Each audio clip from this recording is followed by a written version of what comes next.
ഫ്ലിപ്കാർട്ടും ആമസോണും മുടിചൂടാ മന്നനായി വാഴുന്ന Indian commerce ഇൻഡസ്ട്രിയിൽ വളരെ കുറച്ച് വർഷങ്ങൾക്ക് മുമ്പ് മാത്രം പ്രവർത്തനം ആരംഭിച്ച ഒരു ഇന്ത്യൻ സ്റ്റാർട്ടപ്പ് ഫ്ലിപ്കാർട്ടിനെയും ആമസോണിനെയും പിന്നിലാക്കി. 2015 ആരംഭിച്ച ഇന്ത്യൻ സ്റ്റാർട്ടപ്പായ മീഷോയാണ് ചുരുങ്ങിയ സമയത്തിനുള്ളിൽ പ്രോഫിറ്റബിളായി ആമസോണിനെയും ഫ്ലിപ്കാർട്ടിനെയും പിന്നിലാക്കിയത്. പ്രോഫിറ്റിലാകുക മാത്രമല്ല, യൂസർ ബേസ് ഗ്രോത്തിലും ന്യൂ സെല്ലർ ജോയിനിങ്ങിലും കമ്പനി ആമസോണിനെയും ഫ്ലിപ്കാർട്ടിനെയും ബഹുദൂരം പിന്നിലാക്കി. വെറുമൊരു സ്റ്റാർട്ടപ്പ് കമ്പനിക്ക്, അതായത് ഇന്റർനാഷണൽ ഫണ്ടുകളുടെ ഒന്നും സപ്പോർട്ടില്ലാതെ വെറുമൊരു ഇന്ത്യൻ സ്റ്റാർട്ടപ്പ് കമ്പനിക്ക് ഇതെങ്ങനെ സാധിച്ചു എന്ന ഫാക്റ്റാണ് നമ്മൾ ഇന്നത്തെ വീഡിയോ വഴി മനസ്സിലാക്കുന്നത്. 2007 ഫ്ലിപ്കാർട്ടിൻ്റെ വരവോടുകൂടിയാണ് ഇന്ത്യൻ കൊമേഴ്സ് യുഗം ആരംഭിച്ചത്. ഇന്ത്യയുടെ മാർക്കറ്റ് സൈസും ഇന്ത്യൻ മാർക്കറ്റിൻ്റെ ഗ്രോത്ത് പൊട്ടൻഷ്യലും മനസ്സിലാക്കി ആമസോണും 2013 കൊമേഴ്സ് സെക്ടറിലേക്ക് എത്തുകയായിരുന്നു. അതിനുശേഷം ചുരുങ്ങിയ സമയത്തിനുള്ളിൽ ഇന്ത്യൻ കൊമേഴ്സ് സെക്ടർ ആമസോണിൻ്റെയും ഫ്ലിപ്കാർട്ടിൻ്റെയും കൈപ്പിടിയിൽ ഒതുങ്ങി. ഫ്ലിപ്കാർട്ട് ഇന്ത്യയിൽ കഴിഞ്ഞ 17 വർഷമായി പ്രവർത്തിക്കുന്നുണ്ടെങ്കിലും 2023 ഫിനാൻഷ്യൽ ഇയറിൽ കമ്പനി 4,890 കോടി രൂപയുടെ ലോസാണ് റിപ്പോർട്ട് ചെയ്തത്. ആമസോൺ 4,851 കോടി രൂപയുടെ ലോസ് റിപ്പോർട്ട് ചെയ്തപ്പോൾ 2024 ഫിനാൻഷ്യൽ ഇയറിലെ Q2 Meesho $5 million profit report ചെയ്തു. അതായത് കഴിഞ്ഞ 17 വർഷമായി ആമസോണിനും ഫ്ലിപ്കാർട്ടിനും സാധിക്കാത്തത് മീഷോ 8 വർഷം കൊണ്ട് ഇന്ത്യൻ മാർക്കറ്റിൽ ചെയ്തു കാണിച്ചു. 2023 ഫിനാൻഷ്യൽ ഇയറിൽ മീഷോയുടെ കസ്റ്റമർ ബേസ് 21% ഇയർ ഓൺ ഇയറിൽ വളരുകയും കസ്റ്റമർ റീടെൻഷൻ റേഷ്യോ 85%ലേക്ക് ഉയരുകയും ചെയ്തു. ഇത് മറ്റ് 2 കമ്പനികൾക്കും അവകാശപ്പെടാൻ സാധിക്കാത്ത നേട്ടമാണ്. ആമസോണും ഫ്ലിപ്കാർട്ടും തുടക്കത്തിൽ ഉയർന്ന പർച്ചേസ് പവറുള്ള ആളുകൾ വസിക്കുന്ന ടയർ 1, ടയർ 2 സിറ്റികളിൽ മാത്രമാണ് ബിസിനസ് ശ്രദ്ധ കേന്ദ്രീകരിച്ചിരുന്നത്.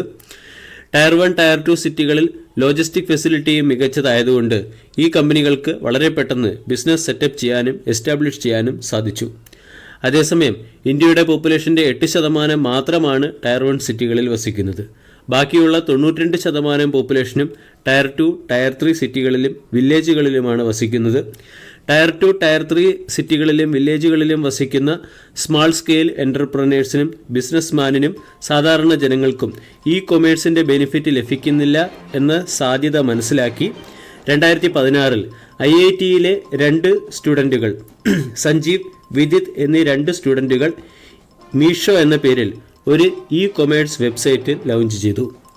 തുടക്കത്തിൽ വളരെ സ്ലോ ആയിട്ടുള്ള ഗ്രോത്ത് ആയിരുന്നു മീഷോയ്ക്കുണ്ടായിരുന്നത്.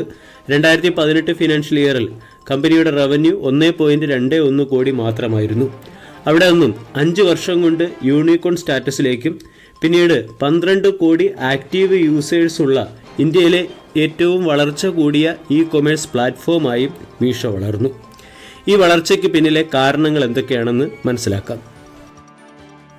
ഫ്ലിപ്കാർട്ട്, ആമസോൺ തുടങ്ങിയ കൊമേഴ്സ് പ്ലാറ്റ്ഫോമുകളുമായി താരതമ്യപ്പെടുത്തുമ്പോൾ മീഷോ വിജയിക്കുന്നതിന് പിന്നിലെ ഏറ്റവും പ്രധാന കാരണം മീഷോ തുടർന്നു വരുന്ന സീറോ കമ്മീഷൻ പോളിസിയാണ്. മീഷോ ഒരിക്കലും സെല്ലേഴ്സിൽ നിന്നും കമ്മീഷൻ വാങ്ങാറില്ല. ഫ്ലിപ്കാർട്ട്, ആമസോൺ തുടങ്ങിയ പ്ലാറ്റ്ഫോമുകളിൽ പ്രൊഡക്റ്റുകൾ വിൽക്കുന്നതിന് സെല്ലേഴ്സ് ഈ കമ്പനികൾക്ക് കമ്മീഷൻ നൽകേണ്ടതായിട്ട് വരും. കൂടാതെ പ്രൊഡക്റ്റ് ഷിപ്പിംഗ് ചാർജും പ്രൊഡക്റ്റ് ഡാമേജ് ചാർജും സെല്ലേഴ്സ് തന്നെ വഹിക്കുകയും ചെയ്യണം. അതായത് ഒരു പ്രൊഡക്റ്റിൻ്റെ 30%-അടുത്തുള്ള തുകയാണ് ഈ പ്ലാറ്റ്ഫോമുകളിൽ സെല്ലേഴ്സ് കമ്മീഷനായി നൽകേണ്ടി വരുന്നത്. ഇതുമൂലം ലോ മാർജിനിൽ പ്രൊഡക്റ്റുകൾ എത്തിക്കുന്ന ചെറുകിട ബിസിനസ്മാനിന് ഒരിക്കലും ആമസോണിലോ ഫ്ലിപ്കാർട്ടിലോ ഒരു പ്രോഫിറ്റബിൾ സെല്ലറായി മാറാൻ സാധിക്കുകയില്ല. ഇവിടെ സീറോ കമ്മീഷൻ പോളിസി നിലനിൽക്കുന്നതുകൊണ്ട് ചെറുകിട ബിസിനസ്മാൻമാർക്ക് അവരുടെ പ്രൊഡക്റ്റുകൾ കുറഞ്ഞ വിലയ്ക്ക് മീഷോ എന്ന പ്ലാറ്റ്ഫോം വഴി സെൽ ചെയ്യാൻ സാധിക്കും. കുറഞ്ഞ വിലയ്ക്ക് പ്രൊഡക്റ്റ് സെൽ ചെയ്യുന്നത് കൂടുതൽ കസ്റ്റമേഴ്സിനെ മീഷോ എന്ന പ്ലാറ്റ്ഫോമിലേക്ക് ആകർഷിക്കുകയും ചെയ്യും. ഇനി മീഷോ റവന്യൂ ജനറേറ്റ് ചെയ്യുന്നത് കമ്മീഷൻ വഴിയല്ല, മറിച്ച് മീഷോ എന്ന പ്ലാറ്റ്ഫോമിൽ വരുന്ന അഡ്വർടൈസ്മെൻറ്റ് വഴിയാണ്. കൂടാതെ സെല്ലേഴ്സിന് അവരുടെ പ്രൊഡക്റ്റുകൾക്ക് കൂടുതൽ വിസിബിലിറ്റി ലഭിക്കുന്നതിന് വേണ്ടി മീഷോയിൽ അഡ്വർടൈസ്മെൻറ്റ് കൊടുക്കാനുള്ള ഒരവസരം അല്ലെങ്കിൽ ഒരു ഓപ്ഷൻ കൂടിയുണ്ട്. ഇത് കമ്പനിയുടെ പ്രധാന റവന്യൂ മാർഗമായി തുടരുന്നു. മീഷോയുടെ രണ്ടാമത്തെ സക്സസ് പോയിന്റ് കമ്പനി മെയിൻറ്റെയിൻ ചെയ്യുന്ന പേയ്മെൻറ്റ് സൈക്കിളാണ്. ആമസോൺ, ഫ്ലിപ്കാർട്ട് തുടങ്ങിയ കൊമേഴ്സ് സൈറ്റുകളിൽ പ്രൊഡക്റ്റ് സെൽ ചെയ്തതിന് ശേഷം 21 ദിവസത്തിനകത്തായിരിക്കും സെല്ലറിന് അവരുടെ പ്രൊഡക്റ്റിൻ്റെ വില ലഭിക്കുന്നത്. അതേസമയം മീഷോ 7 ദിവസത്തിനകം തുക സെറ്റിൽ ചെയ്യുന്നത് കൊണ്ട് കൂടുതൽ സെല്ലർ മീഷോ എന്ന പ്ലാറ്റ്ഫോമിലേക്ക് ആകർഷിക്കപ്പെടുന്നു. മീഷോയുടെ മറ്റൊരു പ്രധാന പ്രത്യേകത പ്രൈവറ്റ് ലേബലിംഗ് ഇല്ല എന്ന വസ്തുതയാണ്. ആമസോണും ഫ്ലിപ്കാർട്ടും അവരുടെ തന്നെ പ്രൊഡക്റ്റുകൾ ഈ പ്ലാറ്റ്ഫോം വഴി സെൽ ചെയ്യുകയും ഈ പ്രൊഡക്റ്റുകൾക്ക് കൂടുതൽ പ്രയോറിറ്റി നൽകുകയും ചെയ്യുന്നുണ്ട്. ഇത് സെല്ലേഴ്സിനെ സംബന്ധിച്ച ഒരു ന്യൂനതയാണ്. മീഷോയുടെ തന്നെ പ്രൊഡക്റ്റുകൾ ഇല്ലാത്തതുകൊണ്ട് സെല്ലേഴ്സിൻ്റെ പ്രൊഡക്റ്റുകൾക്ക് കൂടുതൽ പ്രയോറിറ്റി ലഭിക്കുന്നുണ്ട്. അതോടൊപ്പം തന്നെ ആമസോണും ഫ്ലിപ്കാർട്ടും അവരുടെ സെല്ലേഴ്സിനെ ഗോൾഡ്, സിൽവർ, ബ്രോൺസ് പോലുള്ള കാറ്റഗറിയിൽ ഡിവൈഡ് ചെയ്യുന്നു. കൂടുതൽ പെർഫോം ചെയ്യുന്ന സെല്ലറിന് കൂടുതൽ ബെനിഫിറ്റ്, അതായത് ഷിപ്പിംഗ് ഡിസ്കൗണ്ടും കൂടാതെ ചെറിയ പേയ്മെൻറ്റ് സൈക്കിൾ പോലുള്ള കൂടുതൽ ബെനിഫിറ്റ് നൽകുന്നു. പക്ഷേ മീഷോയിൽ ഈ ഒരു ഡിസ്ക്രിമിനേഷൻ ഇല്ലാത്തതുകൊണ്ട് കൂടുതൽ ചെറുകിട ബിസിനസ്മാൻ മീഷോയെ തിരഞ്ഞെടുക്കുന്നു. അതുപോലെ തന്നെ മീഷോയുടെ മറ്റൊരു പ്രത്യേകത ലോ കോസ്റ്റ് ഡെലിവറിയാണ്. ദിവസവും 30 ലക്ഷത്തിലധികം ഓർഡറുകളാണ് മീഷോ ഹാൻഡിൽ ചെയ്യുന്നത്. ഇതുമൂലം പല പ്രമുഖ ലോജിസ്റ്റിക് കമ്പനികളുമായും നെഗോഷിയേഷനിലെത്താൻ മീഷോയെ സഹായിക്കുന്നു. കുറഞ്ഞ നിരക്കിൽ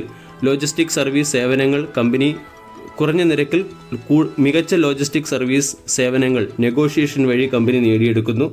അതുപോലെ തന്നെ സെയിം ഡേ ഡെലിവറി ഇല്ലാത്തതുകൊണ്ട് വലിയ വെഹിക്കിൾ ഉപയോഗിച്ച് എക്കണോമിക് വേയിൽ പ്രൊഡക്റ്റ് ഡെലിവർ ചെയ്യാനും കമ്പനിക്ക് സാധിക്കുന്നു. ഈ ഫാക്റ്റുകളും ഈ അഡ്വാൻറ്റേജുകളും ഉള്ളതുകൊണ്ടാണ് മീഷോ ആമസോണിനേക്കാളും ഫ്ലിപ്കാർട്ടിനേക്കാളും ഏറ്റവും മികച്ച വളർച്ചാ സാധ്യതയുള്ള ഇ കൊമേഴ്സ് കമ്പനിയായി തുടരുന്നത്.